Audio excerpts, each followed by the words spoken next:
न्यायालय में अब जाने का काम अखिलेश यादव जी ने किया। पंचायती राज विभाग मेरे पास है, सरकार हमारी है, बयान अखिलेश जी के आते हैं। जब उनका वकील हाई कोर्ट में मुकदमा कर दिया तो जब दाखिल कर दिया दूसरे दिन अखिलेश जी का बयान आता है कि पंचायत चुनाव नहीं होगा, जबकि मैं कह रहा था कि चुनाव होगा। अब चूंकि मामला न्यायालय में उन्होंने कर दिया तो न्यायालय ने राज्य निर्वाचन आयोग और राज्य सरकार को नोटिस जारी किया। उन्होंने जो जवाब मांगा हम लोगों से, तो जवाब दाखिल कर दिया गया। फिर न्यायालय ने कहा कि आप पिछड़ा वर्ग आयोग का गठन करिए, गठन कर दिया। अब न्यायालय क्योंकि समय तो संविधान कहता है 6 महीने तक उनका कार्यकाल बढ़ाया जा सकता है, कोई दिक्कत नहीं है। तो उसी कड़ी में प्रशासक उत्तराखंड में है, राजस्थान में कई स्टेटों में प्रशासक है, तो इधर प्रशासक बनाया गया। अब न्यायालय ने उसका 13 तारीख को मांगा है जवाब, तो जवाब सरकार देगी। उत्तर प्रदेश पंचायत चुनाव को लेकर बड़ा कानूनी विवाद खड़ा हो गया है।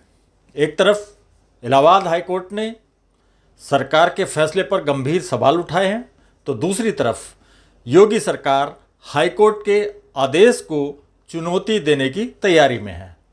आखिर क्या है पूरा मामला, हाईकोर्ट ने क्या कहा और क्या इसका असर यूपी पंचायत चुनाव की तारीखों पर पड़ सकता है? दोस्तों नमस्कार।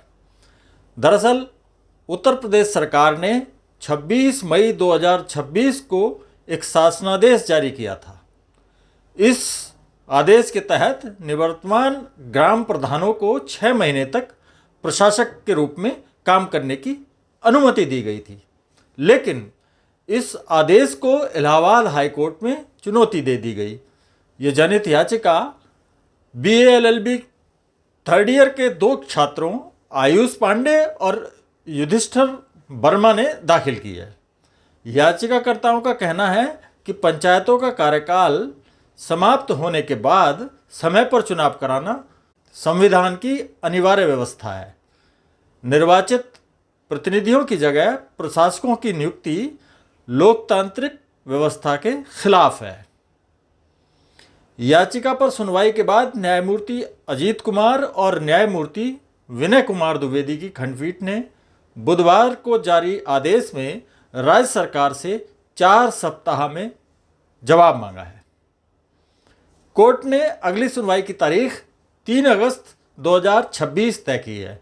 इससे पहले राष्ट्रीय अधिकार संघ के संरक्षक अरविंद राठौर की याचिका पर सुनवाई के दौरान हाईकोर्ट की सिंगल बेंच ने सरकार के आदेशों पर कड़ी टिप्पणी करते हुए कहा था कि पंचायत चुनावों को अनिश्चित काल तक टालना संविधान की भावना के अनुरूप नहीं है। कोर्ट ने राज्य सरकार से 13 जुलाई तक पंचायत चुनावों का स्पष्ट रोड मैप प्रस्तुत करने को भी कहा। मामला केवल शासनादेश तक सीमित नहीं है। याचिकाकर्ताओं ने उत्तर प्रदेश पंचायत राज अधिनियम 1947 की धारा 12/3A की संवैधानिक वैधता को भी चुनौती दी है। पूरे विवाद का केंद्र संविधान का अनुच्छेद 243E है। यह अनुच्छेद स्पष्ट रूप से कहता है कि पंचायतों का कार्यकाल 5 वर्ष का होगा और कार्यकाल समाप्त होने पर निर्धारित समय के भीतर चुनाव कराना आवश्यक है। याचिकाकर्ताओं का तर्क है कि संविधान की इस व्यवस्था को दरकिनार कर प्रशासकों की नियुक्ति नहीं की जा सकती। हाईकोर्ट की सख्त टिप्पणियों और आदेशों के बाद योगी सरकार ने कानूनी लड़ाई को आगे बढ़ाने का फैसला किया है। सरकार हाईकोर्ट के आदेश के खिलाफ अपील दायर करने की तैयारी में है। ऐसे में अब ये मामला और बड़ा कानूनी एवं राजनीतिक मुद्दा बनता दिखाई दे रहा है। यदि अदालत चुनाव जल्द कराने पर जोर देती है तो राज्य निर्वाचन आयोग और सरकार को पंचायत चुनाव की प्रक्रिया तेज करनी पड़ सकती है। वहीं यदि सरकार की अपील पर राहत मिलती है तो मौजूदा प्रशासनिक व्यवस्था कुछ समय के लिए और जारी रह सकती है।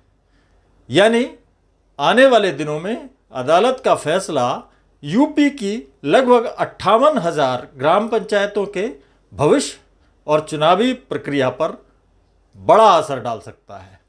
फिलहाल सबकी नज़र 13 जुलाई और फिर 3 अगस्त की सुनवाई पर टिकी हुई है। क्या पंचायत चुनाव जल्द होंगे या कानूनी लड़ाई और लंबी चलेगी? इसका जवाब आने वाले दिनों में साफ हो जाएगा। इस पूरे मामले पर आपकी क्या राय है, हमें कमेंट करके ज़रूर बताइए।